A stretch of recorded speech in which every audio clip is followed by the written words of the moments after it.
Assalamualaikum warahmatullahi wabarakatuh. Apa kabar anak-anakku semuanya hari ini? Alhamdulillah sehat luar biasa. Allahu Akbar. Tetap semangat. Ya, mudah-mudahan semuanya baik. Sebelum kita mulai belajar, kita berdoa sesuai dengan kepercayaan agama kita masing-masing. Berdoa dimulai. Selesai, terima kasih. Baiklah, Bapak absen terlebih dahulu ya. Siapakah hari ini yang tidak hadir? Alhamdulillah hadir semua ya. Wah, sehat semua.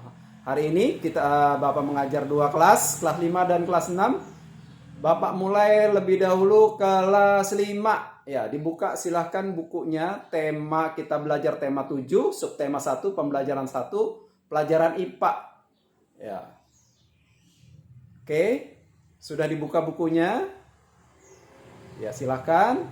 Bapak mau tanya pada anak-anak sekalian, berapa wujud benda? Siapa yang tahu? Oke, yang sudah tahu, alhamdulillah. Semuanya pintar ya. Oke, tujuan pembelajaran kita hari ini Bapak akan menjelaskan tentang materi IPA, ya, sifat-sifat benda berdasarkan wujud benda. Tadi ya, benda-benda dikelompokkan menjadi berapa macam? 3 macam. Pertama, benda padat. Kedua, benda cair. Yang ketiga, benda gas. Kita lanjut ke sifat-sifat benda beserta contohnya. Siapa yang tahu? Oke, 1, benda padat. Bentuk benda padat tidak berubah meskipun dipindah-pindah. Contoh, sepotong kayu kita letakkan di lantai, di atas meja, di atas sofa, di atas kursi, di atas tidak akan pernah berubah wujud bentuknya. Yang kedua, tidak bergantung bentuk wadahnya. Mau taruh dimanapun tetap sama. Yang ketiga, volumenya tetap. Yang keempat, molekul-molekulnya beraturan dan sangat rapat. Contoh benda padat yang dimaksud yang ada di sekitar kita, besi, batu, beton, dan lain sebagainya. Ya. Kita lanjut ke sifat-sifat benda cair. 1, bentuknya berubah.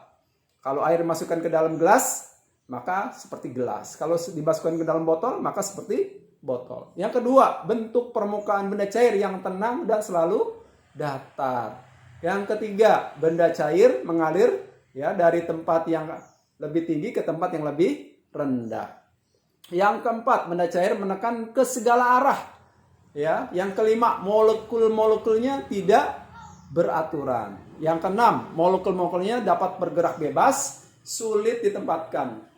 Ya, tadi kita contoh benda cair. Siapa yang tahu benda cair tadi? Air, minyak, madu, ya, dan lain sebagainya. Oh, ya Pak, kecap. Iya. Lanjut ya. Sifat-sifat benda gas. 1, ada yang tahu? Bentuknya tidak tetap. 2, memenuhi ruang wadah yang tersedia.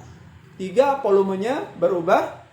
Yang keempat, molekul-molekulnya tidak beraturan dan sangat berjauhan. Oke, yang kelima siapa yang tahu?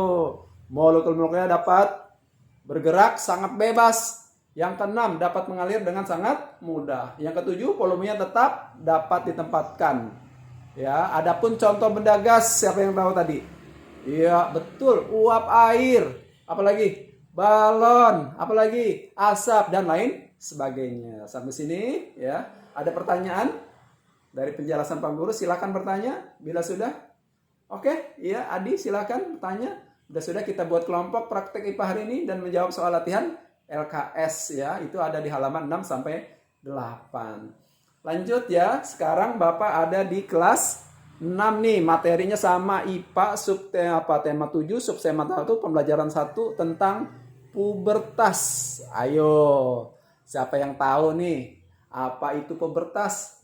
Iya, pinter nih. Ya, masa pubertas adalah, ya tahu? Ya, betul.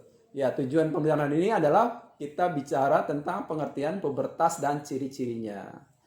Pengertian masa pubertas, ya tadi telah dikatakan sama teman kalian. Masa pubertas adalah masa ketika manusia mengalami pertumbuhan, tumbuh ya, bisa dilihat di bukunya ya, tumbuh pesat untuk mencapai kedewasaan dari bayi terus ya berubah kita terus. Perubahan-perubahan yang terjadi pada tubuh seseorang pada masa pubertas dinamakan gejala, ya apa tadi? Pubertas. Nah, ciri-ciri itu ada dua ya. Ada sekunder dan primer. Ciri-ciri sekunder laki-laki, siapa yang tahu masa pubertas? Satu, tumbuh rambut halus di ketiak, ya, dan sekitar organ reproduksi. Yang kedua, suaranya membesar, ya, atau berat, menjadi berat nih buat laki-laki. Terus tumbuh jakun, ya. Kemudian ada kumis, ya, cambang, jenggot. Kemudian dadanya lebih bidang. Itu buat laki-laki. Ada lagi nih, muncul bau badan dan jerawat. Itu yang sekunder. Ciri primernya apa? Yang dialami laki-laki adalah mengalami mimpi basah. Ini yang dialami laki-laki. Pada laki-laki dia akan mengeluarkan sperma. Perubahan ini menandakan bahwa sistem reproduksinya telah berfungsi. Sama halnya dengan laki-laki, perempuan juga akan mengalami perubahan di masa pubertas. Siapa yang merasa perempuan? Wah, ciri-ciri pubertas yang dialami pada perempuan ya. Di masa pubertas pertama ya, yang sekunder nih ya, ciri sekundernya pertama tumbuh rambut halus di ketiak, sama dengan laki-laki ya, dan di sekitar organ reproduksi. Kemudian suaranya lebih nyaring, kalau laki-laki berat, perempuan nyaring. Yang ketiga pinggul ya, pinggul mana? Pinggul dan payudaranya membesar. Terus kemudian yang keempat kulitnya lebih halus. Ciri primernya apa pada perempuan? Mengalami menstruasi, di mana awal ya dimulainya reproduksi sel telur. Pada perempuan dia akan mengalami menstruasi setiap jangka waktu tertentu, umumnya setiap 28 hari. Nah, di dalam tubuh hormon reproduksi mulai dihasilkan pada perempuan, dan hormon ini akan mengakibatkan sel telur matang. Pada laki-laki, hormon reproduksi akan mengakibatkan tubuh memproduksi sel sperma. Hati-hati laki-laki dan perempuan, ya, jangan berdua-dua.